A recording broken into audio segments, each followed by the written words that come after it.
Hello and welcome back to my channel, or welcome to my channel in the first place. Today we have a Sero X listener. I don't have too much to say, so if you're in the live chat, be respectful to the moderators, and let's go ahead and get into it. You had a problem. A big problem. You were in love with your best friend. Very cliche, you were aware. It wasn't as if you wanted to be in love with the one person in your eyes that was off limits. It just happened. You looked at Sero one day. You can of course remember the moment vividly. He was laughing at something Kaminari was doing. You were too, but when you looked over and saw him, shoulders shaking, eyes crinkled, face dusted pink, it hit you. You saw yourself with him, curled up on the couch, watching TikToks together, making fun of Kaminari together, cooking meals for the other, holding hands, kissing. You saw an entire life with him, and it terrified you. After that moment, everything changed. You couldn't do the things you used to, not anymore. You blushed whenever he got too close, stuttered when you made eye contact, and slowly you began distancing yourself. You didn't want to. God no. You wanted to spend every waking moment with him. But that was the problem. You knew he wouldn't want the same. You may not have had the evidence to support your claim, but deep down you knew that when it came down to it, he just wanted to be friends. So instead of entertaining any idea different, you tried to save yourself from the pain and just remove yourself. You stopped coming to hang out after class, either ate lunch in your dorm room or tried to sit next to someone else, like Ashido or Kirishima. You avoided being alone with him, trying to play it off as needing to study. You started out slowly, trying not to alarm anyone, and as time went on, it became more and more frequent. After a few weeks, they barely saw you outside of class. It of course hurt. They were your friends, but you saw it as a necessary hurt for the long run. If you could just force yourself to get over him, everything would turn out fine, right? Wrong. There was a knock on your dorm door Friday night, a night when you and Sero usually watched a movie or two. Of course, you had cancelled, needing to study as you had texted that morning. You tensed as the knock rang out, mentally preparing yourself for who could be behind the door. Taking a deep breath, you open. Your eyes met Sero's quickly, and looked away, deciding your socks were more interesting than your best friend with a hurt expression on his face. There was a moment of silence before he softly spoke. "Can I come in?" You stood there for a beat before nodding and stepping away from the door, giving him room to slip past you. You wanted to say no, but you knew it was time for the years of friendship between the two of you to end. He sat on the edge of your bed while you slumped into the chair at your desk, eyes downcast at the carpet, refusing to look at him. You knew if you met his eyes again, you would cry, and the last thing you wanted to do was make him feel guilty for something that was entirely your fault. He sighed sadly and edged forward, resting his elbows on his knees. "Listener, come on. You gotta talk to me. Tell me what I did wrong.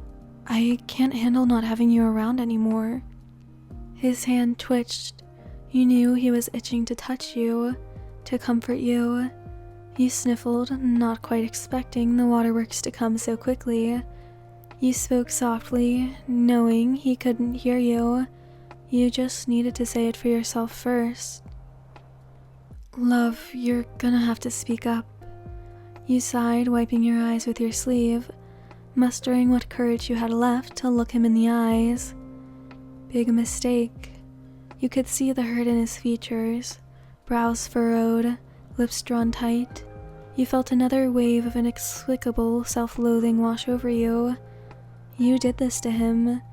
You bit your lip before speaking, having to clear your throat of a sob that threatened to spill. "I think I'm falling in love with you, and it terrifies me."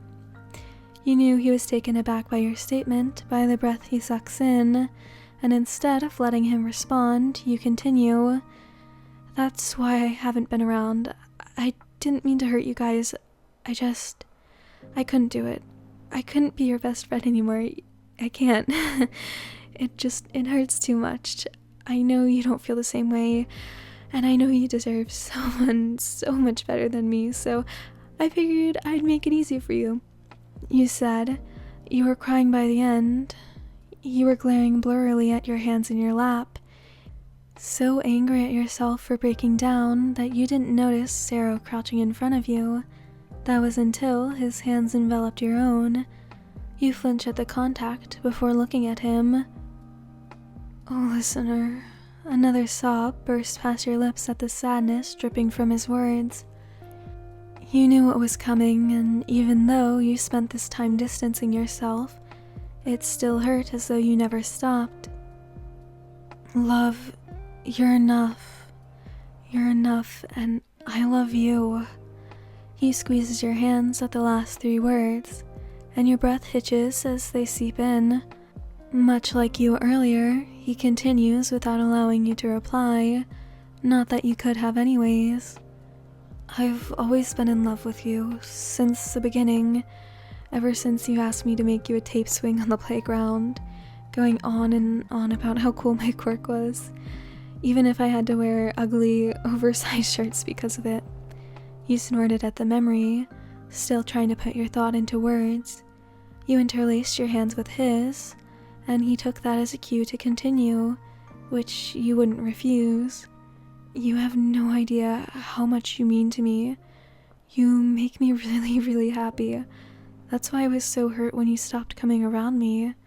And even when you did, you avoided me like the plague. I thought I had done something to hurt you. I'm sorry I didn't tell you sooner, to save you from all this heartache. You shook your head at his apology, squeezing his hand tight before you spoke, voice still shaky from all the emotion coursing through you. No, don't apologize. I should be the one apologizing. I was so sure you wouldn't feel the same, and I didn't want to make you deal with it, so I figured it would be best if I just removed myself, I guess. I'm sorry I made you guys worry. I thought I was doing it to save everyone from hurt, but I guess I was really just hurting everyone else. He leaned up and took you into his arms, guiding your head into the crook of his neck, gently running his fingers through your hair as your tears wet his shirt. I'd be dumb not to feel the same. Come here, let's not dwell on the past. We've got some movies to catch up on. You nodded slowly, joining him on your bed, curling yourself into his lap, resting your head on his chest as you opened your laptop, pulling up your movies list.